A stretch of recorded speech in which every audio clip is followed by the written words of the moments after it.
말씀 속에서 이 대꾸라고 하죠. 하나 이것에 대해서 얘기하면 반대의 것을 이렇게 얘기하면서 서로를 이렇게 설명하는 뭐 이런 대꾸 방식으로 이 지혜로움과 반면에 어리석음, 미련함을 이렇게 대조하여서 설명하는 이야기를 듣게 됩니다.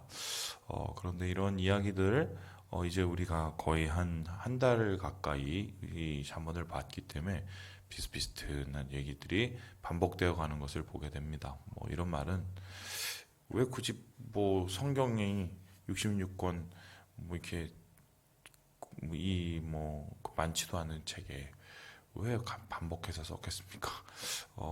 우리가 여기서 좀 깨달아야 할 게 우리는 좀 그런 마음들이 있어요. 뭔가 새로운 것을 찾고 새로운 그 말씀 또 새로운 은혜 뭐 이런 것들 속에서 우리가 뭔가 위로를 받고 또한 새로운 그 마음을 변화시킬 계기를 찾으려고 하는 마음들이 우리 안에 있습니다. 그런데 성경을 살펴보면 하나님은 새로운 것을 말씀하시는 것이 아니라 이전에 있던 것 그리고 하나님께서 이미 말씀하셨던 것을 재방송하시는 경우가 대부분이에요. 뭐 예를 들어본다면 이렇습니다. 여러분 그 예언서를 쫙 선지서를 읽어보면 이사야서든 예레미야서든 뭐 혹은 뭐 그 이후에 나온 소선지서든 간에 같은 내용들이 다른 사람들에 의해서 반복되는 것을 보게 됩니다. 근데 그 같은 내용이라는 것은 대부분 뭐냐면 하나님께서 모세를 통해서 주신 신명기 말씀들이에요. 그러니까 선지자들이 하는 것은 뭐냐면 이미 하나님께서 모세를 통해서 이스라엘 백성에게 주셨던 이 계명의 말씀들을 다시 그들에게 새롭게 적용하는 것일 뿐입니다. 그러니까 있던 말씀을 다시 반복하여서 그들의 귀에 들리게 하는 것이 예언자들, 이 선지자들의 사명인 거죠. 그러니까 사실은 우리가 새로운 것으로 새로워지는 게 아니라 하나님의 말씀으로 새로워집니다. 하나님께서 우리에게 말씀하신 것을 통해서 우리가 그것을 다시 마음에 새길 때 우리의 마음이 새로워지는 것입니다. 그렇다면 새로워진다는 것은 어떤 개념이냐면 세상의 말로부터 자유로워지는 것이고요. 그리고 세상의 악으로부터 우리 자신을 지켜나가는 과정이라고 할 수 있겠습니다.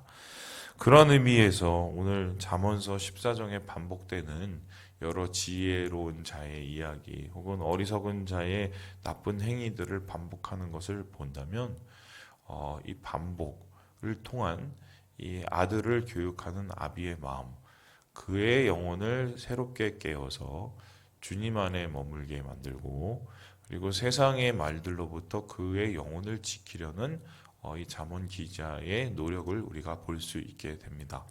그래서 오늘 이 이야기를 쭉 읽으면 좀 개인적으로 말씀드리면 이렇게 마음에 오시는 부분이 있으면 읽으시다가 멈추세요. 그리고 그 부분을 계속 반복해서 읽으세요. 그 반복해서 읽는 이유는 뭐냐면 암송을 위한 것이기도 하지만 그 말을 곱씹으면서 그 말을 나에게 내 영혼에 새기는 겁니다. 새긴다는 것은 무엇입니까? 내 상황과 그것을 한번 비교를 해보고 또한 내가 왜 이 말이 오늘따라 더 깊이 느껴지는지에 대한 생각들을 한번 물어보기도 하고 또 이 말을 통해서 직접적으로 내 삶에서 적용할 수 있는 부분은 무엇일까? 뭐 이런 것을 고민하게 되면은 말씀이 마음에 남죠. 남는 말씀은 열매를 거두기 마련입니다. 저는 그래서 오늘 이 말씀을 어제 쭉 이렇게 살펴보다가 특별히 이제 눈에 들어오는 부분이 몇 분이 있었는데요. 바로 이 4절이 먼저 눈에 크게 들어왔습니다. 우리 4절의 말씀을 같이 한번 읽어보겠습니다. 4절 말씀입니다. 시작. 소가 없으면 구유는 깨끗하려니와. 깨끗하려니와 소의 힘으로 얻는 것이 많으니라. 좀 이 말씀이 갑자기 뜬금없이 등장해서 좀 저는 이상했습니다. 왜냐하면은 앞서 보면은 미련한 자, 정직한 자, 뭐 이런 사람들의 이야기, 말레에 대한 이야기가 쭉 나오다가 뒤서 보면은 5절에 보니까 거짓말에 대한 얘기가 쭉 나오다가 중간에 뜬금없이 소 얘기가 나옵니다. 뭐 요즘에는 그 개그맨이 나온지 모르겠지만 뭐 옛날에 그런 얘기 있죠. 뭐 소는 누가 키우냐 뭐 이런 얘기인데 이 그런 얘기가 막 뜬금없이 그 사람이 하지 않습니까? 지금 막 그 얘기가 그런 것 같아요. 아니 왜 지혜로운 얘기를 하다가 갑자기 소 얘기를 하는 거야. 그래서 이 말씀을 어제 제가 딱 보면서 도대체 이 말씀을 왜 여기에 들어놨을까? 이 말씀을 통해서 뭘 얘기하려는 걸까? 하면서 이 말씀에 머물러서 제가 어제 쭉 봤어요. 4절의 이야기는 뭐 이런 겁니다. 여러분 소 보세요. 구유를 보세요. 소는 여물을 먹고 삽니다. 근데 그 소 여물은 구유에 이제 담죠. 그러니까 여물통에 담습니다. 그런데 소가 없으면 어떻게 해요? 여물통도 비기 마련입니다. 왜냐하면 그 여물통에 있는 여물을 먹을 수 있는 소가 없기 때문입니다. 그래서 소가 없으면 구유가 깨끗한다. 이건 말이 되죠. 그런데 반면에 소의 힘으로 얻는 것이 많다라고 합니다. 그럼 이것과 앞의 문장을 좀 이렇게 연결시켜 생각해 보면 이런 겁니다. 중간에 이것만 집어넣으면 되는데요. 소가 없으면 구유는 깨끗하려니와, 그죠? 소가 있으면 구유는 더러워져도, 그래서 내가 구유를 맨날 채우고 치워야 될지 몰라도 소의 힘으로 얻는 것이 많다, 유익이 많다라는 거죠. 왜냐하면 소가 밭도 갈고, 소가 또 뭐 여러 가지 힘도 쓰고, 소를 통해서 우리가 뭐 나중에 고기도 얻어먹고, 뭐 이런 이 소를 통해 얻는 유익이 많죠. 자, 그러면은 이 이야기는 대충 알겠어요? 소가 없다고 깨끗하다고 좋은 게 아니구나. 있어도 뭔가 조금 불편해도 이것을 통해서 있는 유익이 훨씬 클 수가 있구나. 뭐 이런 거죠. 그러면은 이 이야기를 잘 곱씹어보면 뭡니까? 지금 당장 눈에 보이는 것과 또한 나중에 우리가 눈에 보이지 않는 것이 다를 수 있다는 거예요. 그러니까 뭐 이런 거 아시죠? 내가 어떤 지금 일을 되게 어려운 일을 당했어요. 왜 하필 나야? 그냥 넘어가는 사람도 많던데. 왜 하필 이런 일을 하나님께서 주신 거야? 내 인생을 왜 이렇게 맨날 하나님께서 꼬이게 하시는 거야? 아니면은 어떤 놈은 막 그렇게 죄를 져도 다 그냥 쑥떡쑥떡 넘어가고 그러는데 나는 뭐 요거 하나 이렇게 잘못했다고 왜 이렇게 자꾸 이렇게 문제가 생기는 거야? 뭐 이런 생각을 할 수가 있어요. 그런데 그것은 보이는 것에 대한 문제죠. 지금 당장 내가 이 일을 해야 되니까 괴로운 거예요. 근데 그걸 장래적으로 한번 생각을 해보면 내가 지금 겪고 있는 이 문제나 내가 겪고 있는 지금의 상황이 과연 미래에도 그런 모습일까? 과연 이 모습에 지금 이 상황의 열매도 끝이 똑같은 것일까? 그것은 아니라는 거예요. 하나님께서 특별히 지금 이 상황을 허락하신 이유, 소를 키우게 만드시고 어떤 소의 여물을 계속 주게 만드시고 소 때문에 소똥도 치우고 여러 가지 막 농장도 가꿔야 되게 하는 이유가 내가 고되긴 하지만 그러한 상황을 통해서 어떻게 해요? 하나님께서 나에게 주시고 얻기 원하는 유익이 있다는 것을 바라보는 거죠. 그래서 일희일비하는 것은 신앙인의 모습도 아니고 지혜의 모습도 아니라고 우리에게 이야기를 하고 있습니다. 이런 이야기는 좀 지난 후에도 이렇게 계속해서 이어지고 있는데요. 우리 함께 12절의 말씀을 우리 똑같이 읽어보도록 하겠습니다. 시작. 어떤 길은 사람이 보기에 바르나. 필경은 사망의 길이니라. 똑같죠? 눈에 보기에는 이게 빠르고 뭔가 맞는 것 같고, 이게 막 밝아 보이고 막 이런단 말이에요. 참돼 보이고. 그런데 그 길이 오히려 어떻게 됩니까? 넓고 좋은 길인 줄 알았는데 나중에 봤더니 어떻게 해요? 사람 죽는 길일 수도 있다는 거예요. 눈앞에 보는 것, 바로 눈앞에 있는 여러 상황을 가지고 일희일비하지 말고 거기에 너무 우리가 만족할 필요도 없고 또 거기에 너무 우리가 굉장히 절망할 필요도 없고 어떻게 해요? 왜 이것이 주어졌는지 좀 더 멀리 바라보는 습관을 가져야 된다는 것입니다. 그럼 멀리 바라보는 습관은 무엇일까? 이런 거예요. 하나님을 바라보는 습관이에요. 그러니까 멀리 바라본다는 건 우리가 미래를 어떻게 예측할 수 있겠어요? 여러분 아무리 무슨 뭐 우리가 뭐 이 세계의 무슨 역사를 딱 짚어보고 또한 세계의 또 이 정세를 우리가 다 살펴보고 또 과학적인 기술의 발전과 이런 것들을 우리가 뉴스를 통해서 다 접하고 그걸 스크랩을 해놔도 코로나가 올 걸 예언했습니까? 심지어는 코로나가 올 거를 생각을 했던 사람도 이렇게 이런 일들이 빨리 일어날 거라는 거 상상도 못했단 말이에요. 몰라요. 그래서 미래를 우리가 예측한다는 건 사실 어려워요. 미래를 예측하라는 소리는 결론적으로 예수 믿는 사람들에게는 하나님을 생각하는 소리예요. 내가 지금 이 있는 상황을 하나님께서 도대체 원하시는 것인가, 원하시지 않는 것인가.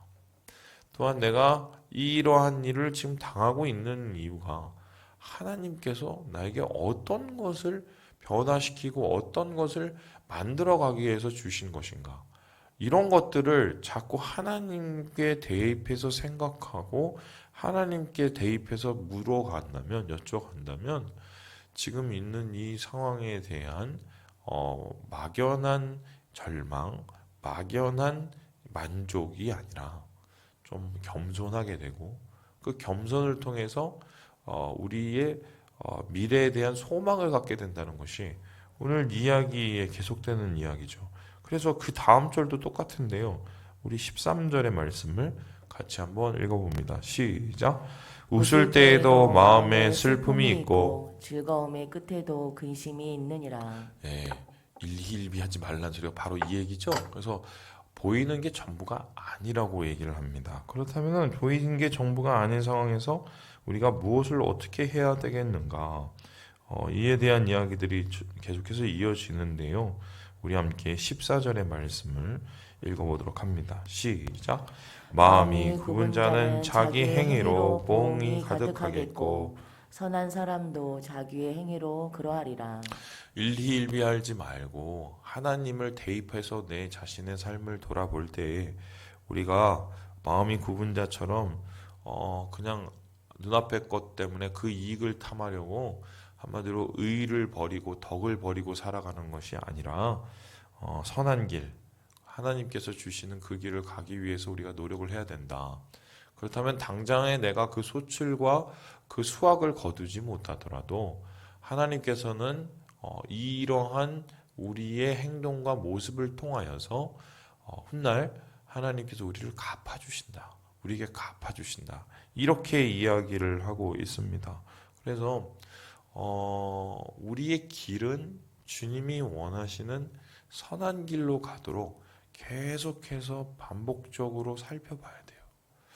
이게 정말 하나님이 원하시는 길인지, 그리고 내가 지금 그러한 선과 덕을 쌓고 있는 것인지 그것을 고민해 볼 때 악인이 득세하고 사람을 경쟁하고 짓밟고 기만하고 시기하고 분열케 하는 이런 사람들이 득세하는 것 같아도 결론적으로 그 끝에 주님이 이것의 심판이 되어 주시고 우리의 보응자가 되어 주신다고 하나님께서 지금 이 잠언의 기자를 통해서 우리에게 말을 하고 있습니다.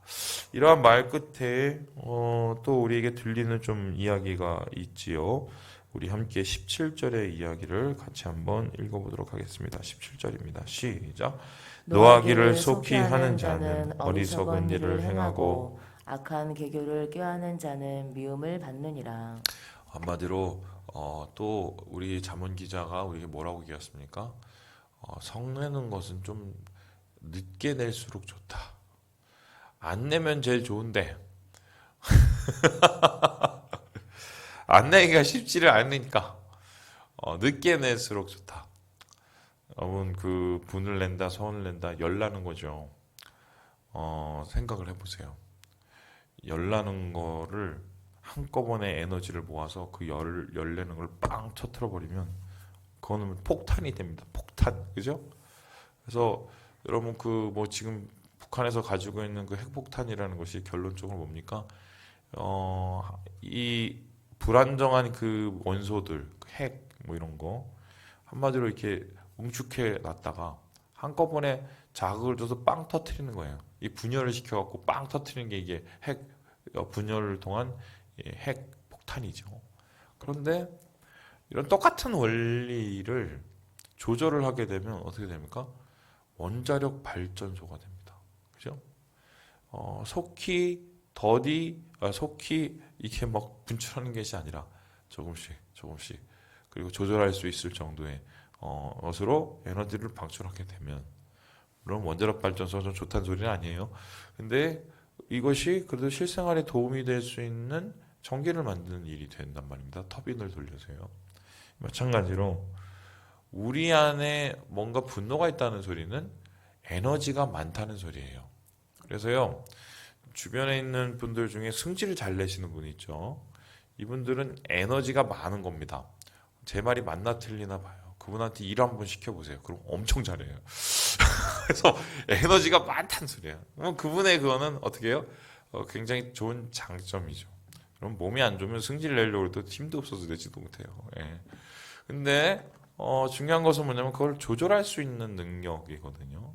그러면 조절을 어떻게 할까?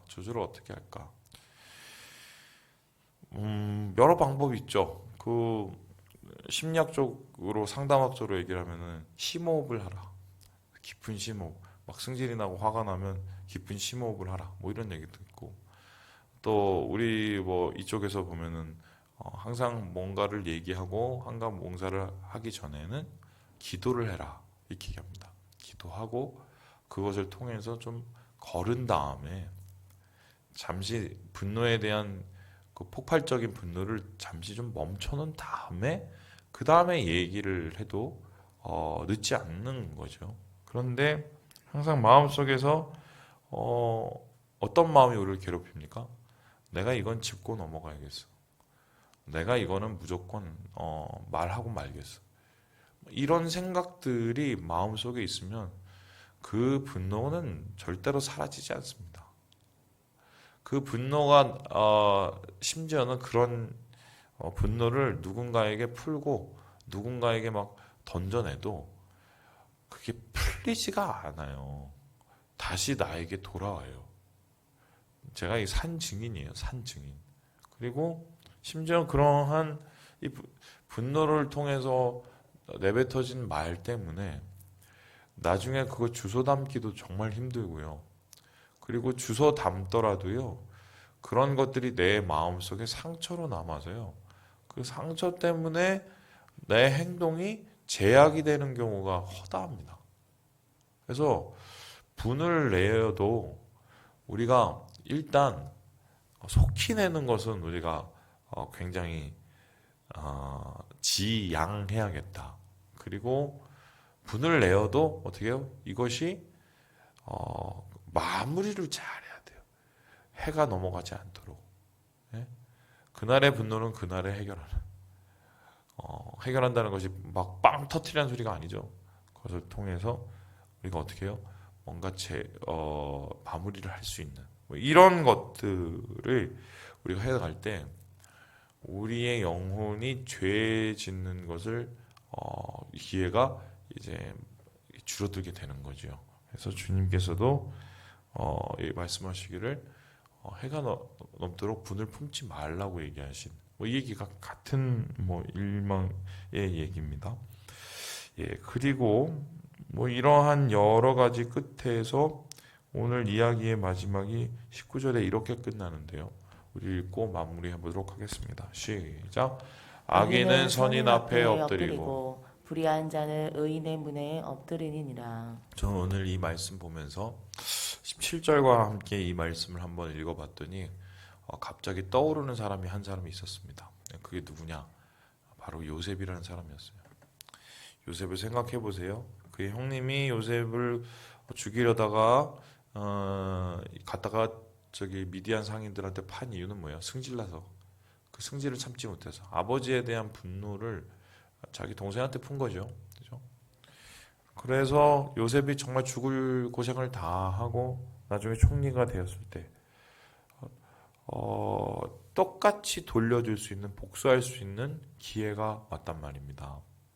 그런데 요셉은 어떻게 했습니까? 분노를 그대로 풀었나요? 아니죠. 정화시켰어요. 분노를 정화시키니까 어떻게 해요? 그들의 영혼을 깨닫게 만들고 살리는 이유가 되는 거죠. 덮은 게 아니라요. 정화시켰어요. 그러니까 어떻게 해요? 나중에 자기 형제들에게 죄를 깨닫게 만드는 이유가 되고 그것을 통해서 자기의 가족을 다시 하나 되게 만드는 계기를 삼는 겁니다. 그래서 이 끝에 이 요셉의 이야기가 어떻게 끝납니까? 형님들이 다 어떻게 해요? 요셉 앞에 무릎을 꿇죠. 엎드리죠. 그죠?